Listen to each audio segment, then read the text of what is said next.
ICDS supervisor 2024 এই total syllabus আজকের ভিডিওতে তোমরা জানতে পারবে। টোটাল বিষয় নিয়ে তোমাদের আলোচনা করব। মেইনলি সিলেবাস যদি তোমাদের ক্লিয়ার না থাকে তাহলে তোমরা পরীক্ষা ঠিকমতো দিতেই পারবে না। তার জন্য স্পেশালি এই ভিডিওতে তোমাদেরকে টোটাল সিলেবাস সম্বন্ধে বলবো। তোমরা প্রথম থেকে শেষ পর্যন্ত দেখো, সিলেবাস নিয়ে তোমাদের আর কোনো কনফিউজ থাকবে না। দেখো, একদম প্রথমে তোমার বলবো যে ডাব্লিউবিপি এই যে তোমাদের যে পরীক্ষাটা নেবে, আইসিডিএস যে এক্সামটা নেবে সেটাই নেবে কে? ডাব্লিউবিপিএসসি নেবে। পিএসসি বোর্ড, যে পাবলিক সার্ভিস কমিশনের যে বোর্ডগুলো হয় বিভিন্ন রাজ্য সরকার, ম্যাক্সিমাম পরীক্ষাগুলি কিন্তু পিএসসি নেন। আইসিডিএস সুপারভাইজার যে প্রিলিম এক্সাম, একদম প্রথমে যে এক্সামটা হবে সেটা কি? সেখানে কিন্তু তোমাদের 100 নম্বরের পরীক্ষা হবে। কত নম্বরের? 100টা নম্বরে কিন্তু মার্কের পর্যন্ত পরীক্ষা হচ্ছে। তোমাদের কিন্তু কত, এক একটা প্রশ্নের জন্য এক একটা নাম্বার দেওয়া হবে। এক একটা কোশ্চেনের জন্য কি এক একটা নাম্বার দেওয়া হবে। টাইম থাকবে কত? তোমাদের টাইম থাকবে 1 ঘন্টা, 1 আওয়ার, মানে 60 মিনিট কিন্তু তোমাদের সময় দেওয়া থাকবে।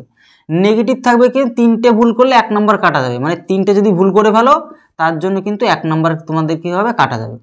তাহলে এই বিষয়গুলো তাহলে বুঝতে পারবে যে 100টা প্রশ্ন থাকছে, প্রত্যেকটা প্রশ্নের জন্য 1 নম্বর, আর তোমাদের টাইম থাকছে 1 ঘন্টা, যেটা কিনা আমরা বলবো 60 মিনিট। আর যদি ভুল করো, 3টে যদি ভুল করে ফেলো তাহলে 1 নম্বর তোমার ওই সঠিক উত্তর থেকে কেটে নেওয়া হবে। টোটাল কি? এই টোটালটা থেকে কত? 100টা নম্বরের পরীক্ষা হচ্ছে, যেটা তোমাদেরকে প্রথমেই বললাম। ঠিক আছে, মোটামুটি ওই 30-এর আশেপাশের স্কোর থাকবে, এখানে একটু বেশি কম থাকবে।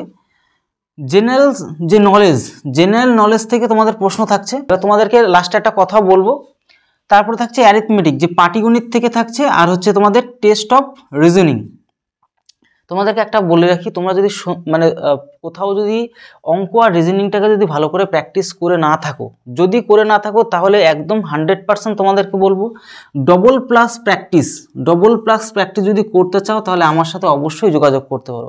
তাহলে অঙ্ক আর রিজনিংয়ে কোনো সমস্যা থাকবে না, এইটুকু তোমাদের গ্যারান্টি দিচ্ছি। অ্যারিথমেটিকের সমস্ত কন্টেন্ট তোমাদেরকে প্রোভাইড করবো। মেনলি তোমরা খুব ভালো করে শিখতে পারবে আর পরীক্ষাটা ভালো করে দিতে পারবে। এই যে আইসিডিএস দেখতে পাচ্ছ, আইসিডিএস এর ফুল ফর্মটা কি? Integrated child development service. তোমরা একটু জেনেও রাখলে। এবার মেন এক্সামে যদি হয় তাহলে আমরা দেখতে পাচ্ছি একটা হচ্ছে প্রিলিমস এক্সাম হয়, আর একটা কি হয়? মেন এক্সাম হয়। এবার এই মেন এক্সামে কি থাকছে? আমাদের এই মেন এক্সামে কি থাকছে? ডেসক্রিপটিভ কিন্তু কোশ্চেন থাকবে, মানে যেটা কিনা মাধ্যমিক আর উচ্চ মাধ্যমিক আমরা লিখেছি ডেসক্রিপটিভ 5 নম্বরের করে প্রশ্ন, হ্যাঁ, টাইপের কোশ্চেন থাকছে। কিরকম দেখো, 4টে কিন্তু ডিফারেন্ট পেপার থাকবে। কি 4টে ডিফারেন্ট পেপার থাকবে? পেপার 1-এ থাকবে কি? পেপার 1-এ থাকবে ইংলিশ থাকছে। ঠিক আছে, এই ইংলিশে কিন্তু 100টা টাইম দেওয়া হবে কি? 90 মিনিট কিন্তু সময় দেওয়া হবে, 90 মিনিট সময় দেওয়া হবে। আর পেপার 2-তে কি থাকবে? পেপার 2-তে থাকবে আঞ্চলিক ভাষার উপরে কিন্তু তুমি যদি বাংলা জানো বাংলাতে লিখতে পারবে, ইংরেজি জানো ইংরেজিতে, যদি হিন্দি জানো, নেপালি যদি জানো, সাঁওতালি যদি জানো, উর্দু যদি জানো, যেই ভাষা তোমার জানা আছে, যেহেতু আমরা বাঙালি, বাংলাতে এক্সামটা দেব। তো মেন কথা হচ্ছে এই আঞ্চলিক ভাষার উপরে, ইংলিশ না, ইংলিশ যদি বলে থাকি ভুল বলছি, যে এই পেপার 2টা তোমার আঞ্চলিক ভাষার উপরে, তুমি বাংলা যদি জানো আর বাদবাকি যে সমস্ত ল্যাঙ্গুয়েজ আছে সেই ভাষার উপরে কি হবে? 100টা কোশ্চেন থাকবে। 100 নম্বরের পরীক্ষা হবে। এটা 100 নম্বর। ঠিক আছে, 100টা নম্বরের এক্সাম হবে। 100 নম্বরের এক্সাম হবে, কিন্তু সময় দেওয়া হবে কত? 90 মিনিট কিন্তু সময় দেওয়া হবে। এটা 100টা প্রশ্ন নয়, এবার 100টা নম্বরের পরীক্ষা হবে। কিছু প্রশ্ন দেওয়া থাকবে সিলেবাসে। তোমাদেরকে আরও যখন নতুন আপডেট করে সিলেবাস আসবে, যখনই রিকমেন্ডের প্রসেসটা বের হবে, তোমাদের টোটাল সিলেবাসটা বলে দিচ্ছি যে এই টাইপের সিলেবাস হয়। তাহলে তোমরা সেই আইডিয়া অনুযায়ী কিন্তু পড়াশোনাটা করতে পারছো।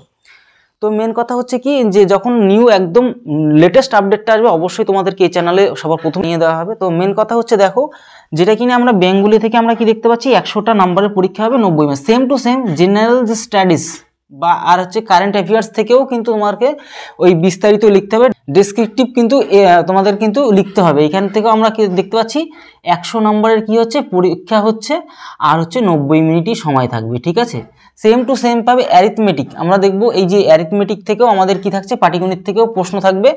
100 নম্বরের কিন্তু কি হচ্ছে? 100 নম্বরের এক্সাম হবে, আর হচ্ছে কিন্তু 90 মিনিট কিন্তু সময় দেওয়া থাকবে। ঠিক আছে, তো এই টোটালে তাহলে আমরা কি দেখতে পাচ্ছি, যে আমরা এখান থেকে 100, এখান থেকে 100, এটার থেকে 100, এটার থেকে 100, মানে ইংলিশ থেকে 100 থাকছে, বেঙ্গলি, তারপরে হিন্দি, নেপালি, সাঁওতালি, উর্দু, যে কোনো একটা ভাষা থেকে তোমরা লিখতে পারো।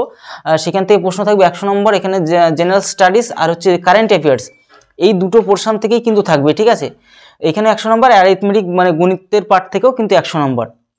তাহলে টোটাল থাকছে আমাদের কত? টোটাল থাকছে আমাদের কত? 400 নম্বরের পরীক্ষা হচ্ছে। 400 নম্বরে কি হচ্ছে? 400 নম্বরের পরীক্ষা হচ্ছে। আর 4 নং 36, 360 মিনিট, মানে আমরা দেখতে পাচ্ছি যে 360 মিনিট টোটালটা যদি খেয়াল করি আমাদের এরকম। এবার একদিনে এক্সাম হবে না, আলাদা আলাদা ডেটে এক্সাম হবে, অসুবিধা নেই। আর লাস্টে এই যে দুটো পরীক্ষা হয়ে যাওয়ার পর যখন ফার্স্টেরটা কোয়ালিফাই করতে পারবে তখন আমরা চলে আসবো কি সেকেন্ড মেইন এক্সামে, যেটা কিনা এইখানে যদি আমরা কোয়ালিফাই করতে পারি তাহলে আমরা চলে আসবো কি লাস্ট এক্সামে, সেটা হচ্ছে কি পার্সোনালি টেস্ট। ঠিক আছে, ভাইবা যেটা হবে। কত নম্বর থাকছে? এখানে আমাদের থাকবে 50টা নম্বরের কিন্তু এক্সাম থাকবে, 50টা নম্বরে ভাইবা থাকবে, যেটা পার্সোনালি টেস্ট, যেটা কিনা আমাদের ইন্টারভিউ হয়। এখানে টাইমের কোনো ডিউরেশন নেই, আর যেটা কিনা ভাইবা হবে, আর নেগেটিভের কোনো কিন্তু এখানে আমাদের থাকছে না। তো মোটামুটি বুঝতেই পারছো যে আমাদের ইন্টারভিউ লাস্টে 50 নম্বরে হবে টোটাল। তাহলে এইভাবে কিন্তু টোটাল প্রসেসটা, সিলেবাসটা চলবে। তোমরা টোটাল যদি কোয়ালিফাই করতে পারো তাহলে তোমরা কিন্তু একজন আইসিডিএস সুপারভাইজার কিন্তু হবে। তাহলে তোমরা টোটাল ভিডিওটা দেখে আশা করি বুঝতে পারলে কি কি প্রসেস অনুযায়ী তোমরা যদি সিস্টেম ওয়াইজ চলতে পারো তবে কিন্তু তোমরা একজন কি আইসিডিএস সুপারভাইজার হতে পারবে। তো ভিডিওটি অবশ্যই বন্ধুদের কাছেও শেয়ার করে দেবে, তারাও যেন এই সঠিক ইনফরমেশনটা পেয়ে তাদের প্রস্তুতির সঠিকভাবে করতে পারে। তোমরা যদি ভিডিওতে নতুন হয়ে থাকো তাহলে অবশ্যই আমাদের চ্যানেলকে সাবস্ক্রাইব, বেল আইকনটিকে প্রেস করে রাখো এমন ধরনের ইনফরমেটিভ ভিডিও পাওয়ার জন্য। ভিডিওটা সম্পূর্ণ দেখার জন্য অসংখ্য ধন্যবাদ।